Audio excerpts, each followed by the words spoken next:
അസ്സലാമു അലൈക്കും വറഹ്മത്തുള്ളാഹി വബറകാതുഹു. ബിസ്മില്ലാഹിർ റഹ്മാനിർ റഹീം. ഇന്നൽ ഹംദലില്ലാഹ് വസ്സലാത്തു വസ്സലാമു അലാ റസൂലിൽ അമീൻ വഅലാ ആലിഹി വസഹ്ബിഹി വസല്ലമ തസ്ലീമൻ കസീറ. നബിദിനാഘോഷം പുണ്യമാണ് എന്ന് വാദിക്കുന്ന ആളുകൾ അവരുടെ മാസികയിൽ ഇപ്രകാരം എഴുതുകയുണ്ടായി: നബിദിനം മുസ്ലിങ്ങൾക്ക് ആഘോഷമാണ്, പെരുന്നാളിനേക്കാൾ വലിയ ആഘോഷം. 1987 നവംബർ മാസത്തിലെ റിസാല വാരികയിൽ നിന്നാണ് ഇപ്പോൾ ഞാനിത് വായിച്ചത്. അഥവാ പെരുന്നാളിനേക്കാൾ പ്രതിഫലാർഹമായ ആഘോഷമാണ്, പുണ്യകർമ്മമായ ആഘോഷമാണ് നബിദിനാഘോഷം എന്നാണ് ഇതിലൂടെ ഇവർ പഠിപ്പിക്കുന്നത്. നമുക്കെല്ലാവർക്കും അറിയാം, മുസ്ലിങ്ങൾക്ക് 2 ആഘോഷങ്ങളാണുള്ളത്. അത് ഈദുൽ ഫിത്തറും ഈദുൽ അദ്ഹയുമാണ്. അത് റസൂലുള്ളാഹി സ്വല്ലല്ലാഹു അലൈഹി വസല്ലം ഹദീസിലൂടെ പഠിപ്പിച്ച കാര്യമാണ്. അപ്പോൾ സ്വാഭാവികമായിട്ടും ഇതിനേക്കാൾ വലിയ ആഘോഷമാണ് എന്ന് പറയുമ്പോൾ അത് വിശുദ്ധ ഖുർആനോ ഹദീസോ പഠിപ്പിച്ചിരിക്കണം. എവിടെയാണ് അങ്ങനൊരു ആയത്ത്, ഒരു ഹദീസോ ഉള്ളത്? ഇവിടെ മുസ്ലിങ്ങൾക്ക് ദീനായിട്ട് പഠിപ്പിക്കുകയാണ് ഈ റിസാലയിലെ എഴുത്തുകാരൻ, അല്ലേ? രണ്ടാമത്തെ ഒരു എഴുത്തുകൂടി ഞാൻ വായിക്കാം. പൂങ്കാവനം മാസികയിൽ 2008 മാർച്ചിലെ പൂങ്കാവനം മാസിക, അതിൽ ഇപ്രകാരം എഴുതുകയുണ്ടായി: ഏറ്റവും പുണ്യമുള്ള രാത്രി നബി സല്ലല്ലാഹു അലൈഹി വസല്ലമ ജനിച്ച രാത്രി തന്നെയാണ്. അതിനുശേഷം ലൈലത്തുൽ ഖദറാണ്. അപ്പോൾ ലൈലത്തുൽ ഖദറിനേക്കാൾ ശ്രേഷ്ഠമാണ് നബി സല്ലല്ലാഹു അലൈഹി വസല്ലമ ജനിച്ച രാത്രി എന്ന് ഇവിടെ അവരുടെ മറ്റൊരു മാസികയിൽ എഴുതി വെക്കുകയാണ്. ഇതിനും പ്രമാണം പറഞ്ഞു തരേണ്ടതുണ്ട്, ഖുർആനിലോ ഹദീസിലോ. കാരണം അല്ലാഹു സുബ്ഹാനഹു വ തആല ലൈലത്തുൽ ഖദറിനെ കുറിച്ച് വിശുദ്ധ ഖുർആനിലൂടെയും ഹദീസിലൂടെയും പഠിപ്പിച്ചു. അതിൻ്റെ ശ്രേഷ്ഠതകളും ഏറ്റവും ശ്രേഷ്ഠമേറിയ രാവ് ലൈലത്തുൽ ഖദറിൻ്റെ രാവാണ് എന്ന് അല്ലാഹു തആല പഠിപ്പിക്കുകയുണ്ടായി. അപ്പോൾ അതിനേക്കാൾ ശ്രേഷ്ഠമാണ് എന്ന് എന്തിൻ്റെ അടിസ്ഥാനത്തിലാണ് ഇവരിത് പറയുന്നത്? ആയത്തിലോ ഹദീസിലോ ഉണ്ടോ? ഇല്ല.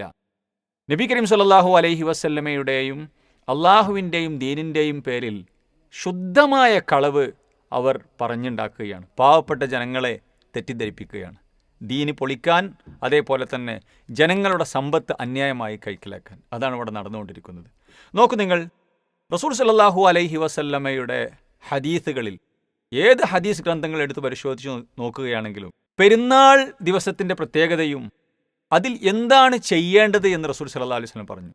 ഇപ്പോൾ ചെറിയ പെരുന്നാളാണെങ്കിൽ റസൂലുള്ളാഹി സ്വല്ലല്ലാഹു അലൈഹി വസല്ലമ പെരുന്നാൾ നമസ്കാരം നടത്തി. 2 റക്അത്താണ് പെരുന്നാൾ നമസ്കാരം. അതിൻ്റെ രീതി ഇങ്ങനെയാണ്. അതേപോലെ തന്നെ തക്ബീറുകൾ വർദ്ധിപ്പിക്കേണ്ടതുണ്ട്. പെരുന്നാളിന് ഈദ്ഗാഹിൽ വെച്ചാണ് റസൂലുള്ളാഹി സ്വല്ലല്ലാഹു അലൈഹി വസല്ലം നമസ്കരിച്ചത്. ഈദ്ഗാഹിലേക്ക് പോകുന്നതിന് മുമ്പും അതേപോലെ തന്നെ പോകുന്ന സമയത്തും തക്ബീറുകൾ വർദ്ധിപ്പിച്ചിരുന്നു. നല്ല വസ്ത്രങ്ങൾ ധരിച്ചു, സുഗന്ധം പൂശി. അതേപോലെ തന്നെ നബി കരീം സല്ലല്ലാഹു അലൈഹി വസല്ലം ദാനധർമ്മങ്ങൾ വർദ്ധിപ്പിക്കാൻ വേണ്ടി പറഞ്ഞു. ഇങ്ങനെ ഒട്ടനേകം സുന്നത്തുകൾ, പെരുന്നാളുമായി ബന്ധപ്പെട്ട കാര്യങ്ങൾ ഹദീസുകളിൽ നമുക്ക് കാണാൻ സാധിക്കും. ധാരാളക്കണക്കിന് സുന്നത്തുകൾ പണ്ഡിതന്മാരെ പഠിപ്പിച്ചു. അതേപോലെ തന്നെ വലിയ പെരുന്നാളാണെങ്കിലും അങ്ങനെ തന്നെ. അതുപോലെ തന്നെ ലൈലത്തുൽ ഖദർ അല്ലാഹു സുബ്ഹാനഹു വ തആല വിശുദ്ധ ഖുർആനിലൂടെ പറഞ്ഞു: ലൈലത്തുൽ ഖദ്രി ഖൈറും മിൻ അൽഫി ഷഹർ. 1000 മാസത്തേക്കാൾ പുണ്യമുള്ള ഒരു രാത്രിയാണത്. 1000 മാസത്തേക്കാൾ പുണ്യമുള്ള രാത്രി. അന്ന് ജിബ്രീൽ അലൈഹി സ്വലാത്തു വസ്സലാം ഇറങ്ങി വരും. തനസ്സലുൽ മലായികത്തു വറൂഹു ഫീഹാ ബിഇദ്നി റബ്ബിഹിം മിൻ കുല്ലി അംർ. അല്ലേ? മലക്കുകളും ജിബ്രീലും ഇറങ്ങി വരും. അല്ലാഹു സുബ്ഹാനഹു വ തആല അവരോട് പറഞ്ഞതൊക്കെ നടപ്പിലാക്കും എന്നൊക്കെ വിശുദ്ധ ഖുർആൻ പറഞ്ഞു. അതേപോലെ തന്നെ ഹദീസ് ഗ്രന്ഥങ്ങളിൽ ധാരാളക്കണക്കിന് ലൈലത്തുൽ ഖദറിൻ്റെ ശ്രേഷ്ഠത. അന്ന് രാത്രിയെ സജീവമാക്കണം. അതേപോലെ തന്നെ ലൈലത്തുൽ ഖദറിലുള്ള രാത്രി നമസ്കാരം, വിശുദ്ധ ഖുർആന്റെ പാരായണം, ലൈലത്തുൽ ഖദറിലുള്ള ഇസ്തിഗ്ഫാർ, ഇങ്ങനെ ഒട്ടനേകം ശ്രേഷ്ഠതകൾ ലൈലത്തുൽ ഖദറിനെ കുറിച്ച് അള്ളാഹുവിൻ്റെ റസൂൽ സല്ലല്ലാഹു അലൈഹി വസല്ലം ഹദീസിലൂടെയും അള്ളാഹു സുബ്ഹാനഹു വ തആല വിശുദ്ധ ഖുർആനിലൂടെയും പഠിപ്പിച്ചു.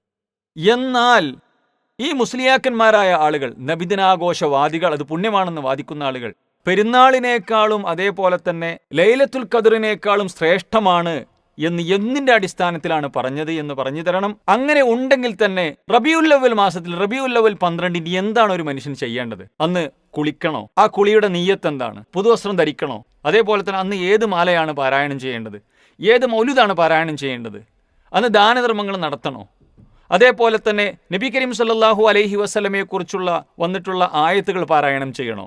ഏത് സൂറത്തുകൾ പാരായണം ചെയ്യണം? അന്ന് പ്രത്യേക നമസ്കാരമുണ്ടോ?